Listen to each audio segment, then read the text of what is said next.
Kaninang alas 2 ng umaga ay ganap na naging low pressure area itong cloud clusters o mga kaulapan na ating binabantayan dito sa may hilagang bahagi ng Philippine Sea. Huling namataan itong LPA 081 sa layong 1,030 kilometers silangan ng Northern Luzon. Sa ngayon, hindi pa naman po ito nakakaapekto sa ating bansa.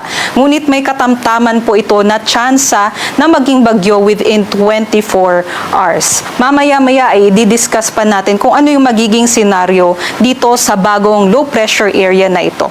Patuloy pa rin po yung mga pag-ihip o epekto nitong habagat sa Luzon maging sa may western section ng Visayas. Kaya't mataas po yung tsansa ng mga pag-ulan dito sa kanlurang bahagi ng Luzon and dito rin po sa Visayas. Sa kasalukuyan, hinihila pa rin naman ang habagat or hinihila pa rin ang habagat nung dating bagyong Obet na patungo na sa ngayon sa may mainland China.